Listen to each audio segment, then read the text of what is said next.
Hello and welcome, fellow Spartans, and today I'll be taking a closer look at the Celts Culture Pack for Total War Attila, which came out last Wednesday, along with a couple of other updates for the game.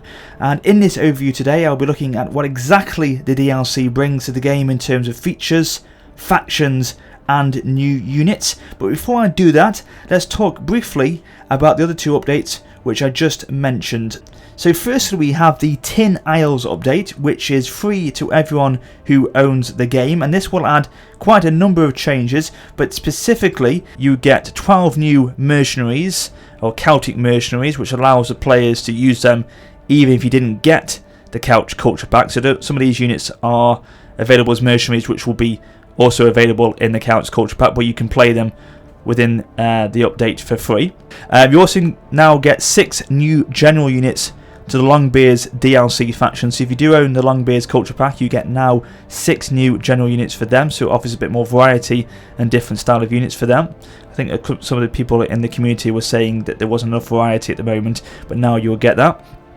The AI will focus less on raising regions early on in the campaigns, as it unfortunately didn't happen before. You'd get literally swathes of regions which would be completely desolated and razed to the ground. It would obviously affect the campaign massively, so that's been improved. There's a better chance of AI accepting trade agreements now.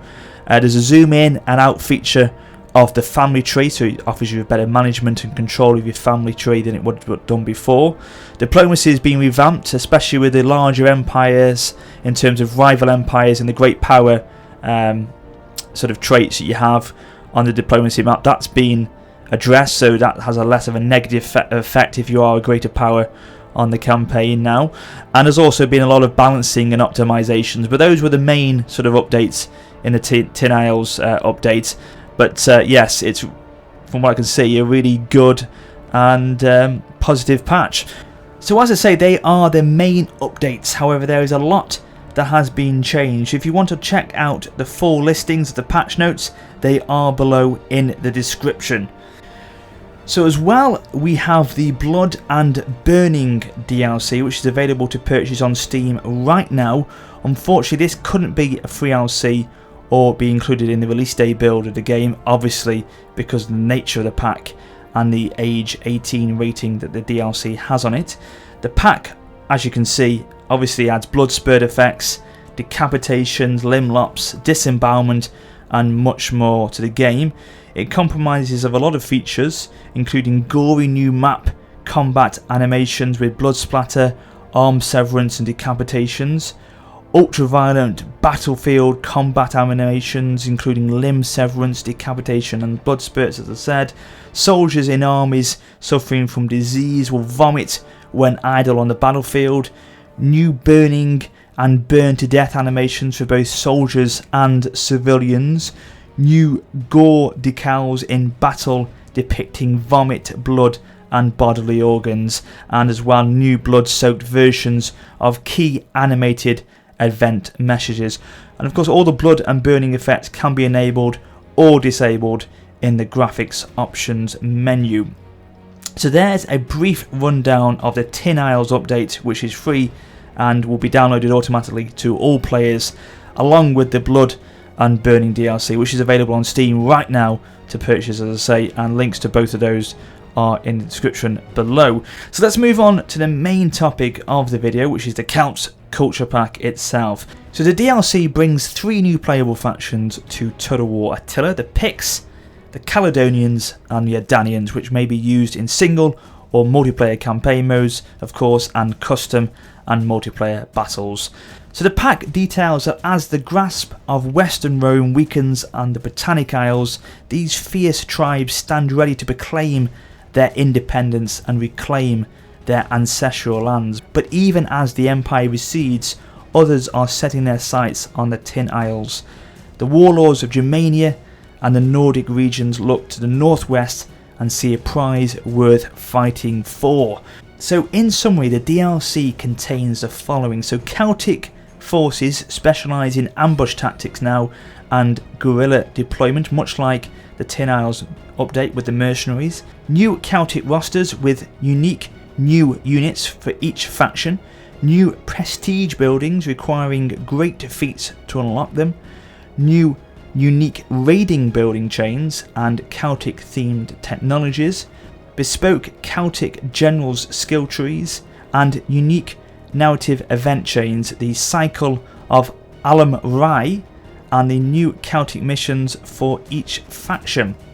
So let's take a look at them now in a little more depth. So firstly, we'll start with the traits of both the Celts and the actual specific traits for the factions as well. So as you can see here, the Celts cultural trait is Swift Spoils, which is across all three of the factions, and it's befitting their skillful application of these traits. Sacking, looting and raiding are key sources of income for the Celts, and this is reflected in many aspects of their gameplay style and the additional bonuses they receive. As you can see there, raiding gets a huge income in enemy and neutral territories, as well as guerrilla deployment, as I said to you before, and minus 15% movement speed reduction in raiding stance. So looking at the specific trait now for the Abdanians, Rack and Ruin, and you can see here alongside the common Celtic traits for raiding, the Abdanians also have a talent for sacking and looting that combined gives them a unique playstyle and unrivaled potential for profiting bloodily at their enemy's expense. So you can see there, looting again an extra 75% and sacking as well. An income 100 for every 10% damage caused to settlement during a battle. So the more you damage a settlement, the more income you get. So that's very, very profitable indeed for the Abdanians. So as the Picts here, you can see that their faction trait is Children of the Night, and as Children of the Night, the Picts rightfully earn their reputation as skilled nocturnal combatants at land and sea, and may always choose to attack at night. And also they have a morale buff of +9 during night battles, so that's pretty sweet actually, a nice little faction trait to have, and it allows you, as it says, to fight at night on land and sea and surprising the enemy completely off guard with that trait there. And finally, the Caledonians, so they have the Dancing Blades, silver-tongued, wily and deadly in the arts of sabotage and assassination. The Caledonians breed individuals of incredible charm, menace and murderous skill. All agents from this faction are eager to step forward for duty, more efficient in their assigned tasks and far more likely to succeed. So you can see that agent action cost is 20% minus, success chance is 25% plus, and agent recruitment costs minus 30% across all provinces. So the act of deadly assassination, sabotage and concealment is the aim of the game for the Caledonians there. So playing as these factions will present you with a new series of linked narrative events. The cycle of the Alum Rai draws much inspiration from Celtic mythology and sees you direct the actions of a fabled hero through a series of branching narrative choices. And much like, again, in the Lay of Yibor narrative storyline, you will be able to select and choose Alum Rai himself as an available general once the story events have finished. And of course the actions that you choose throughout the story chain will mirror the traits that general will have once he is then recruitable. So as well, the Culture Pack offers the Celts a benefit from a unique farming chain that is not reliant on the fertility of the land, unlike a lot of other factions on the game. Enclosures can be upgraded to cattle pounds and then finally a booley, mobilising self-sufficient herds of livestock. So that will help greatly in being able to try and maintain a decent amount of food levels across your faction. So characterful of their playstyle, a new raiding chain is also unique to the Celtic factions. Raiders' assembly point can be enhanced to a Raiders' gathering place, then a Raiders' base, and finally a Raiders' hall. This quick to build chain, each tier of which takes a single turn to build, confers significant bonuses to raiding adjacent regions and offers public order and garrison bonuses, making it excellent for newly conquered regions. So alongside all this, the Celts Culture Pack also introduces 3 new Tier 5 buildings unlocked through a new game mechanic. So the Bard's Hall, the Temple of Belenus and the Central Market confer significant bonuses, and alongside the necessary technology requirements to build them, these buildings require the player to meet specific gameplay conditions in the form of great feats on the field of religion, trade and warfare. So in the Culture Pack, all 3 factions do share a Celtic unit roster consisting of a range of troop types across 3 tiers, and these are available, as I say, to all 3 factions. But in addition to this standard roster, each faction does have its own unique units, and I'm going to go into them now and break these down hopefully for you so you can see them in a bit more detail. Starting with the Abdanians, so firstly we've got a general's unit of the King's Fianna, and these are a tier 2 very heavy melee cavalry unit, and they offer very high health, excellent armour and also have missile weapons as well, and because of that they do seem to have very minimal casualties on the battlefield, but at the same time do offer a very deadly punch to the enemy. So secondly we've got the Gallowglasses, which are a tier 2 heavy melee infantry unit. These offer excellent capture power, excellent armour, but are poor at armour piercing damage. So thirdly we've got the King's Warband unit, which are a tier 3 very heavy melee infantry unit. They also offer excellent capture power, excellent armour, but poor armour piercing damage. Then we've got Abdani Raiders, which are a tier 2 medium skirmish unit, excellent capture power and excellent rate of fire, but poor missile block chances on that unit there. The Kerns, which are very heavy skirmish unit to tier 2, they have got excellent capture power, excellent armour piercing damage, and also they have excellent armour, so they could also be utilised as a melee attacking unit if and when they run out of ammunition. Then, as I say, they can be utilised in the field of battle at hand-to-hand combat, and I think they will be quite effective. Now we've got a tier 2 very heavy skirmish unit, and I don't think I can even pronounce this unit. I'm going to have a go. It's Rig Da Mahana. I think that's awfully pronounced, but that's my best attempt at them. So these have got excellent capture power, excellent armour piercing damage, and also an excellent rate of fire. So they are sort of a cheaper alternative to the Kerns, basically offering similar sorts of bonuses to their units. And then we've got the Abdani Cavalry Raiders, which are a tier 2 light skirmisher cavalry unit, offering excellent rate of fire, excellent armour piercing damage, and also excellent capture power. So lastly we've got the Chosen Raiders, which are a tier 3 light skirmisher cavalry unit. They also, very much like the Abdani Cavalry Raiders, offer excellent rate of fire, excellent armour piercing damage and excellent capture power. So the Abdani Cavalry Raiders offer pretty much the same, but they are slightly cheaper at 725 gold as opposed to the Chosen Raiders, who cost 950 gold on the battlefield. So moving on to the Caledonians now. Firstly we've got the Cateran Brigade, and these are a tier 2 very heavy spear infantry unit, and they offer excellent attack against cavalry, excellent armour and average missile block chance. The Horse Whisperers are a slightly more advanced version, with them being a tier 3 very heavy spear infantry unit, and these offer again excellent attack against cavalry, excellent armour, but also have a good morale in their unit. So also got the Caledonian Axemen, which are a tier 2 medium axe infantry unit, and these offer excellent armour piercing damage, good armour and an average missile block chance.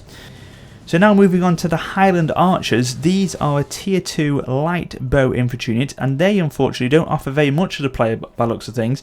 They only offer, or they seem to have very poor missile block chance, very poor armour piercing damage and very poor armour. So as a skirmish unit, they are probably a unit you want to try and avoid, with them obviously having very poor armour piercing damage.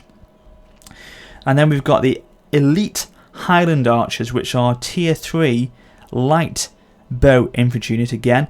These have a better rate of fire. So these have got an excellent rate of fire, but still I've got very poor armor piercing damage, like the Highland Archers, and also a very poor missile block chance as well. So they are probably the better alternative, but them being a tier 3 and costing 575 gold to the player, it's not great if you're not getting a very good armor piercing damage rate to the unit, but that's how it is.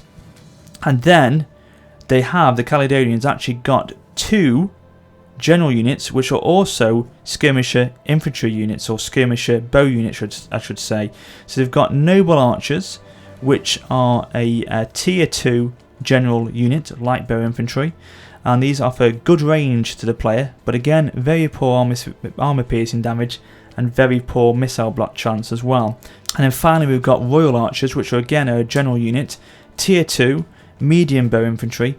These have got an excellent capture power, but again very poor armor piercing damage and very poor missile block chance. So these skirmish units are not very good at piercing the armor of the enemy by the looks of things, so you have to utilize them carefully and at the right point in the battle by the looks of things.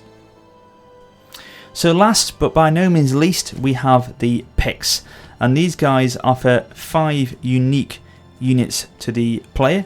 Firstly, we've got Pictish Axemen, which are a tier 2 medium axe infantry unit, offering excellent morale, excellent armor piercing damage and very poor missile block chance. We've also got Pictish Swordsmen, which are again a tier 2 unit, medium melee infantry, and these guys offering excellent capture power, excellent morale and excellent armor piercing damage. So now we've got the Black Blades, which are a tier 3 heavy melee infantry unit, and these guys offer excellent capture power, excellent morale and excellent armor piercing damage. Quite costly, 750 gold to buy them, but can be, by looks of things there, very effective on the battlefield. We've also got Pictish Berserkers. Now these guys are a tier 2 light axe infantry unit. They've got excellent armor piercing damage, very poor missile block chance and very poor armor.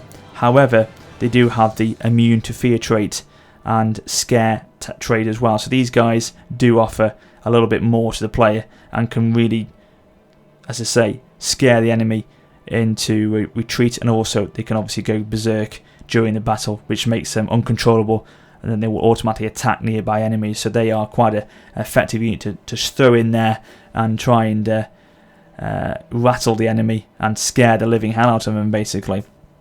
And then finally we've got the general unit, our tier 2 medium melee infantry unit.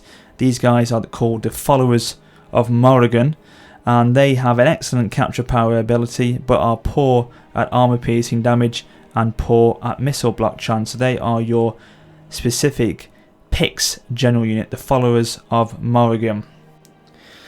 So lastly, we'll have a quick look at the starting locations of all 3 of the factions on the Celts Culture Pack. Now first we'll have a look at the Abdarians. Now they have one region, like all of the 3 cultures do. These guys start in modern day Ireland at the region of Abalana there. Abalana, I think I'm pronouncing that one correctly. So these guys are sort of right there and prime, ready for the taking of the territories from the Western Roman Empire. So Saguntium will be probably their first target they'll go for, try and establish themselves on the mainland of Britannia, which is in this case Britannia Inferior, and then start to work into the main heartland of Britannia Superior down here and really take away bit by bit the Western Roman Empire's regions, and then they can establish themselves right on the mainland here, gain control, gain strength probably from here, and then they could start to probably think about going further afield, maybe north to take on the other Celts here, or even southward into the other lands of the Western Roman Empire, and even look to maybe attack the Franks and the Saxons in northern Europe there. So that's probably their first initial objective, will definitely be to sort of hit the Western Roman Empire here, establish themselves, and then move on once they've gained power and strength, no doubt. So looking at diplomacy here, as you can see, the Caledonians and the Picts have a very good attitude towards the Abdalians, so that should help massively towards them, because now the Abdalians can just concentrate on the Western Roman Empire without fear of having to worry about the Picts and the Caledonians having... So having a look at diplomacy now, you can see that the Caledonians and the Picts have a very good attitude towards the Abdalians, so hopefully that will play into their favour, so they can concentrate fully on the Western Roman Empire without fear of the Caledonians and the Picts declaring war on them. So looking here at the Picts now, these guys are stationed at the furthest point north of the three factions within the game, basically. So these start with 2 armies, and their choices, I think, are a bit more open towards them to what they can do. Because if you look at the strategic overview here, they could look to directly attack the Caledonians straight away, gain their territory there, and then straight away push down to the Western Roman Empire while these guys are still weak in the northern areas of Britannia Inferior. Or maybe they'll ignore the Caledonians completely, try and swoop down and hit the Abdalians here, establish themselves in Ireland, or modern day Ireland, and then they can go straight across and hit the Western Roman Empire like the Attalians probably would do. Or even so, they may even forget about that route there and that route down there, and instead go eastward and hit the Viking forefathers factions of the Geats, the Utes, for example. These guys establish themselves further east and then work their way into Central Europe and beyond over here maybe. So you never know. They've got a few choices that they could go for, I think, and probably like the Caledonians, a bit like that as well, but we'll go into them in a second. So these guys, as they start with one region again, like all the other factions do, and yeah, that's their option. They could attack Eladon pretty quickly, actually. In fact, they could do it in the first turn. So, and it looks like they're pretty weak, so I would definitely probably, if I was playing as the Picts, go for these guys straight away and then wipe them out while they're still weak. Okay, they've got an army there, but they are out of range of their capital, and then, you know, you can hit them straight away. The power's right in your favour. Take the land, control it, gain more power, and then you could even take on the Western Roman Empire, hopefully, very soon after that. So lastly, we're having a look at the Caledonians. Now, they again have got that one city of Eladon here. Now, as I showed you with the Picts, these guys probably need to bolster their numbers a little bit just to make sure they aren't attacked from the Picts, because it's, as I showed you, it seems to be quite easy that the Picts could just do that and wipe them out very quickly. Their diplomacy does tend to suggest that they probably wouldn't do that though, because the attitude towards them is friendly, so that should be you know, something that remains true between them both. But the Caledonians have got a few options again, like the Picts. They could probably go for the Abdalians here, or they could go straight away and hit the Western Roman Empire in Britannia Inferior, hold this main city here, and really sort of establish themselves with some power there with that walled city, and then they could start to launch attacks against the smaller, less defended settlements here at Saguntium and Lindum, and probably could raise these cities instead, or sack them, and really start to take away the power and the money from the Western Roman Empire. They could even go eastward, attack the Franks, and also go for the Viking forefathers factions there as well. So they've got a lot of choices to their or at their disposal. It depends where they want to go though. So yeah, that's the third of the 3 factions that are available. Just having a quick look at the objectives as well, because as I said to you earlier on, the Celts Culture Pack does offer these factions, you know, specific objectives to their cultures, etc. As you can see here, research the following technology, Nordic shipbuilding techniques, loot or sack 3 different settlements. So obviously that plays into the traits that these factions have. We've got maintain 10 units in total, defeat this faction, or raising the last settlement remaining for it, which is the Abdalians. So possibly you would go for them then. You get 1,000 gold bonus from doing so, and also loot and attack the following, or sack the following settlement. This one here, which I mentioned as well. So their options probably, I would say, would be going for the Western Roman Empire here. Probably go for a Boricum there, loot it, maybe occupy afterwards, who knows, and then go over here, hit these two regions that will probably be undefended by the Western Roman Empire, and then swoop westward, take out the Adalians there, and then move into more central Britannia here, and remove the threat of the Western Roman Empire from there, basically. So yeah, there you go, a lot of options for the players here. I mean, it does help a lot, the fact that these three factions are on the borders, on the very edge of the campaign map, so they can only expand one way, you know, south or east really, and then they can really start to take their power into Central Europe. So they can establish themselves here in Britannia, gain their power from there, and then move into the mainland of Europe from there once you've established the power they've got here. So this British Isles here really plays into their hands, because they can initially, early on, get the power, get the food, and get the military right, and then from that they can start to expand without probably the threat of much invasion. Hopefully, maybe the Viking forefathers factions will attack them, maybe, but apart from that they probably won't have too much threat from the Western Roman Empire, so they can establish themselves quite securely there without too much threat. So yeah, a lot of potential for these factions, I think. I will be playing one of these in a live stream, so you guys will be picking which one I play as, so do look out for the announcement of that on my channel. Also, I did do a multiplayer battle a couple of days ago with the Celts Culture Pack, where I played as the Adalians with my fellow teammates playing with them as well, and we faced off against the Picts and the Caledonians in a sort of an invasion of Ireland scenario. We were the defenders, basically trying to hold off these two factions from invading the shorelines of Ireland. Pretty good battle actually, and if you want to check it out, it is on my channel now, and you can go and watch that video straight away if you so wish. But that's where I shall wrap up this faction overview. As I say, it was just a little bit of an overview video for you guys to enjoy, just to try and get a bit more of a flavour and understand what exactly this pack does offer to the player. So if you are interested in it, you do want to go and purchase it, it is available in the link in the description, where you can go and click on there to take you to the Steam page, which obviously will allow you to go on and buy it if you so wish. So I hope you enjoyed this overview. If you did, please drop it a like. I shall be back very soon with some more videos, of course, with my regular campaigns going forward again as usual. But until next time, this is Warrior Spotter for now, saying farewell.